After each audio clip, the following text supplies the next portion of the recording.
Hi, everyone. This is acyuta-bhava from Nightlight Astrology. And today I'm hanging out again with my friend Kat of the creativeintrovert.com. Kat has been helping me with my social media for the past year or so. And one of the things that she's been doing is she has been aggregating all of the questions that come in from you guys and then making sort of like little collections of the questions and sort of interviewing me with them. I find that it's a lot easier for me to interact with someone when questions are being asked like that. So Kat's here to help us do that today. Thanks for being here again, Kat. Yeah, you're welcome. Yeah, we've got a great topic, I think, today. Quite a broad topic, and this is all about living with astrology in your life, which I assume most people who are watching this are. And I don't know how long people have been into it, but I know that for me, when I started getting into astrology, I didn't really expect it to change my life quite so much, and really ultimately change my entire worldview. And I guess that was my first question. Like, when you first started getting into astrology, like how did it change your worldview? Yeah, I mean it's a great observation, and I think it's totally true. Like your worldview does change profoundly if you get into not just getting a chart reading, right? But it typically happens for people who start investigating and studying and watching, a YouTube channel, their favorite astrologer or something like that. Trying to summarize how the worldview changes succinctly may be hard, so let me try to put it in a nutshell. Basically, from the traditional, like ancient standpoint, the heavens and the planets were divine stuff. And so they reflect some of the, let's say, divine workings of the cosmos, of divinity, in the way that events happen and unfold. So the simple example that I use sometime is, let's say that you're with your family and there's a family argument that happens, and you study astrology, so you know that the moon is conjoining with Mars. And just because that's happening in the sky, suddenly, rather than just seeing the personal level of the conflict, you see the archetypal, you see the transcendental, and because you can see the event shimmering with these heavenly patterns that are depicted by these planets that were thought to be like thoughts or ideas circulating in the mind of God, or they were like ordering principles of reality, suddenly you see divinity in destiny and divinity, so to speak, in the midst of things.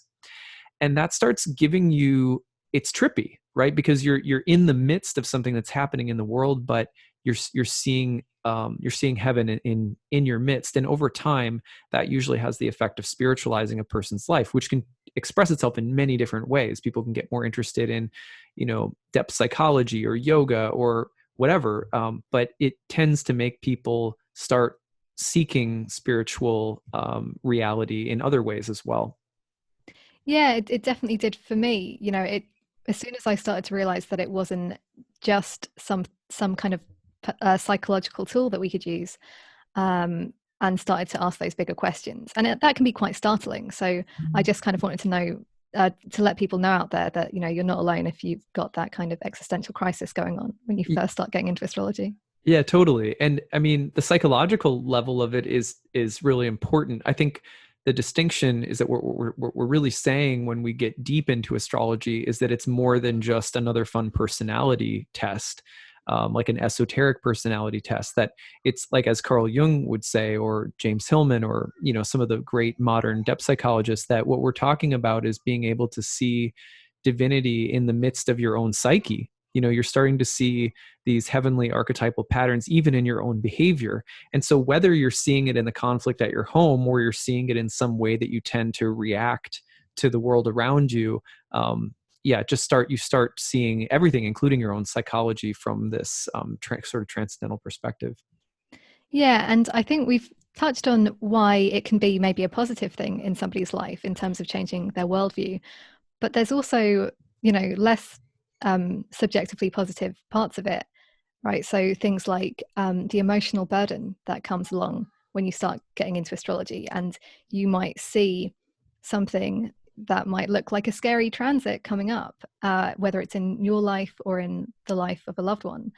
How do people, I mean, how do we deal with that?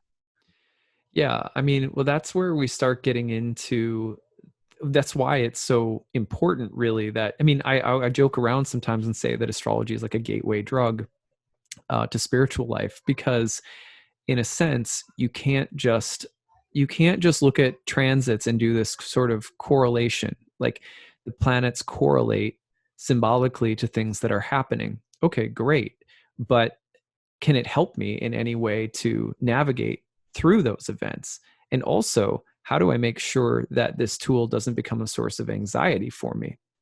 Well, first of all, there's no guarantee that it will be helpful or that it won't cause anxiety, which is why I personally spend a lot of time on my channel emphasizing why we're doing this, what it's useful for, and trying to emphasize spiritual tools through, my own path with yoga, for example. But there's many different tools out there. But the gist of what ancient astrologers said about why we do this and how we deal with the anxiety is that actually what we're trying to cultivate is this idea that it's the inner self that is actually the source of happiness. I compare it to really simple things that can help us picture it in our bodies. If you've ever been to the beach during the summer and the sun is on you, you've swam, your body's feeling good, and there's just this way where you feel content. You don't need anything. You're just something about who you are and what is feeding your soul. And that's actually because your soul is naturally this wellspring of eternal happiness, beauty, truth. And that's what the ancient astrologers believed. So why map out all of the stuff that's going to happen? And they believed that it was specifically because the soul tends to get confused on the roller coaster ride of life with all the ups and downs. Whether it's a great high or a great low, those things tend to delude the soul into thinking, I'm not happy unless I'm really high, or I'm definitely not happy if I'm really low.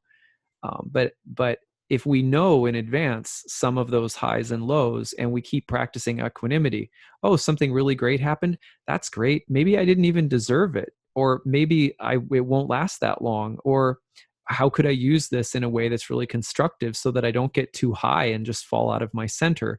That's really hard to do. What to speak of, obviously, the moments where bad things happen and we have to say, you know what, this was difficult. It was painful. I'm allowed a human emotional reaction, but I also need to stay in my center. And how do I make sure that happens? So astrology is like this karma. It's like the weatherman.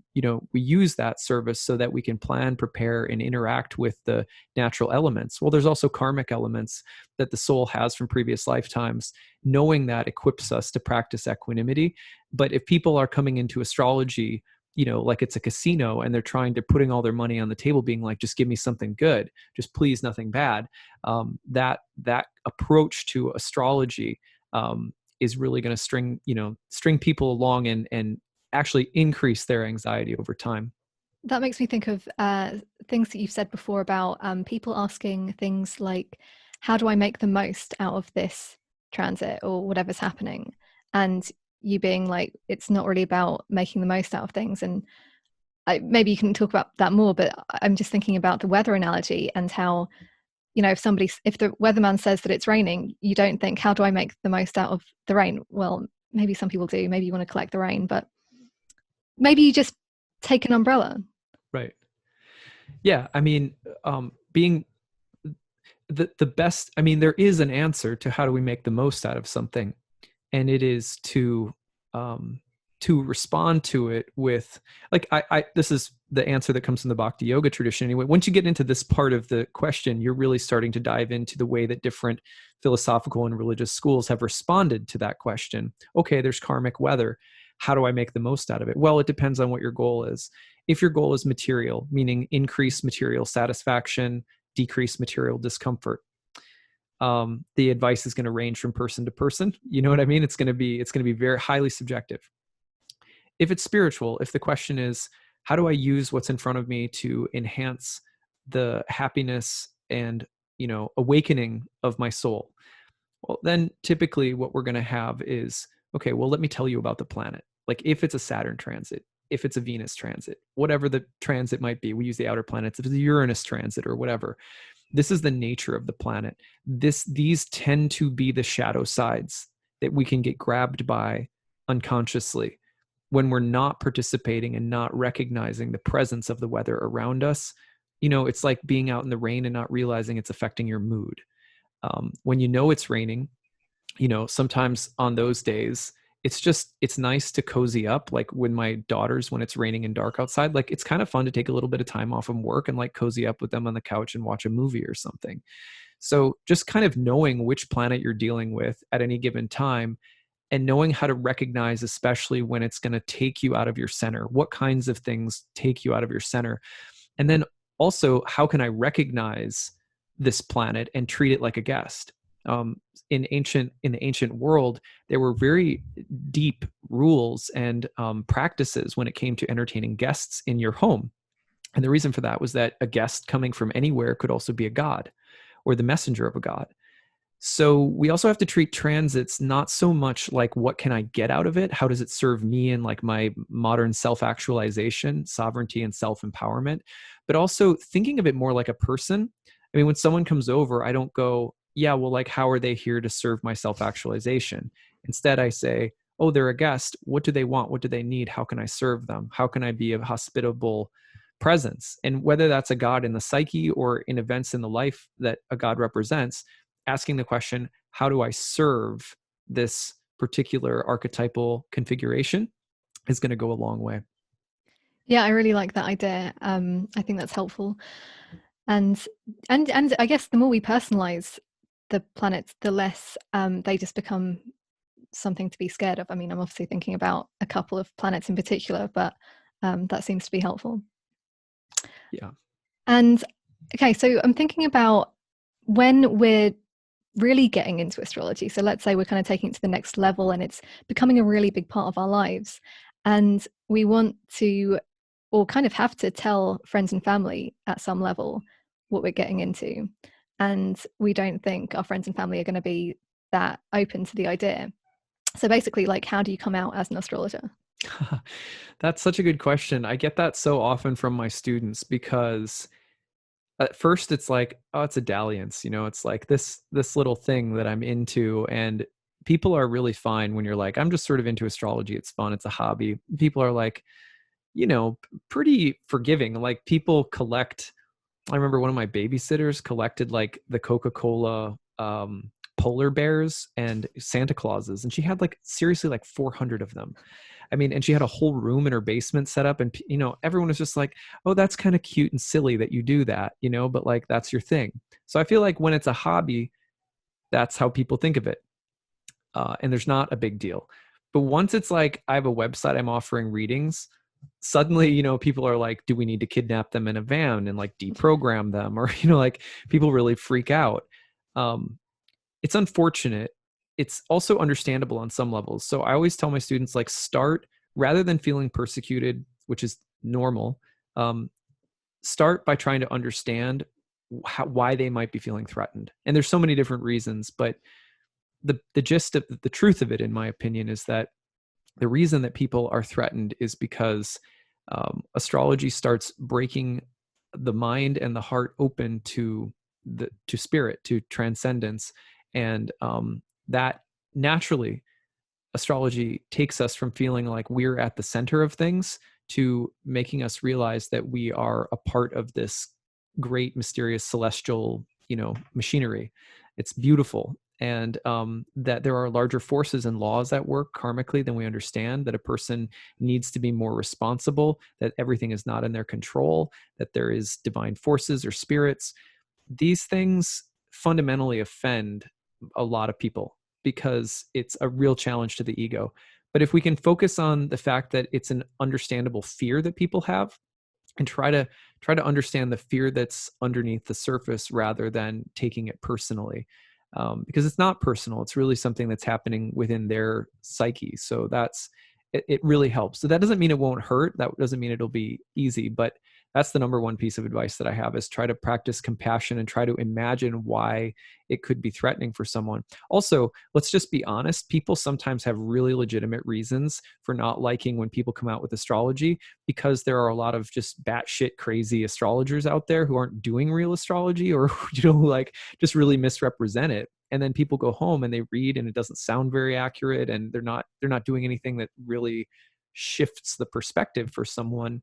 And so, I also recommend not coming out as an astrologer until you're you've established yourself a little bit and have found reputable people and sources or traditions or schools of thought to work with and really spent some time with it, there's no need to I think one of the things that we also make the mistake of in the modern world is thinking that whatever I'm into, I need to declare it on Facebook, set up pitchforks, and basically go to war with anyone who feels like they're threatened by it.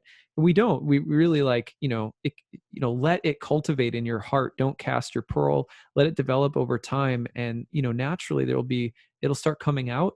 And I often find that if it's not this big confrontational moment where it's now I've come out with it that I'm an astrologer, that it's easier. Now that approach doesn't work for everyone, right? There's some topics, like I have a lot of friends who've come out as gay or whatever, and sometimes it really needs to just be like a sit down, like you need to know something and I got to tell you about who I am or whatever.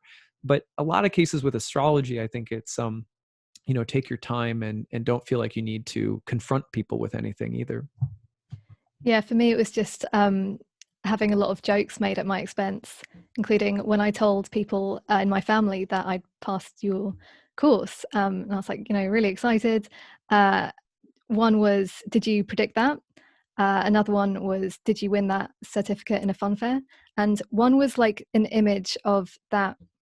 Is it the fortune teller? Maybe you can remember the name of it in the film Big. Oh, Zoltar. Yeah. Yeah. So that's what I got. So Lovely. Again, people are not alone if they're getting made fun of or people in their lives just don't understand. The other thing that people should understand is that it won't stop just because you do accurate or good work. Let me just tell a brief story. So I did a prediction for someone in my life that I have a more personal relationship with that is very doubtful and cynical about astrology. And I actually predicted down to the month that something very specific was going to happen with their health. And it did. And I didn't predict exactly the ailment, but I predicted big health problem this month, this year. Even after that happened, and I said, luckily this is a friend, so we're cool, but does that convince you? And they were like, no, I just think it's a coincidence. So I was like, okay, and it doesn't matter. So sometimes it's like you could be the world's best astrologer, and there's a saying, don't try to use reason to convince people out of a position that they didn't use reason to get into in the first place. And that applies to a lot of people who hate on astrology. Don't think that reading their chart for them is going to help necessarily. Yeah, and that you could just be wasting your time trying to convince somebody when you could be speaking to a community who's actually already into it and enjoying it with you. Yeah, I think we always want to try to prove doubters wrong, and we seek acceptance. But the truth is that, you really don't need it. When it comes to astrology, just let it be your thing. Yeah. So I think that's all I've got from my questions. So thank you for that. Yeah. Well, thank you, Kat, for articulating these questions. And it's really nice to have these kinds of conversations. If you have more questions like these, Kat aggregates them and then creates fun interview sequences for us. You can email them to us at info@nightlightastrology.com, and be sure to, Kat, what is the website that people should check you out at? Maybe just tell people a little bit about your podcast too. Yeah, sure. So it's called The Creative Introvert, and that's the podcast. It's also on YouTube. And it started off just me talking to other creatives who struggle to market their work online because introversion can make things difficult. But I've started to open that out a little bit more. So you will find me mentioning astrology occasionally as well. And yeah, you can find that at thecreativeintrovert.com. Cool. Thanks, Kat. And we'll see you guys again soon. Take it easy, everyone.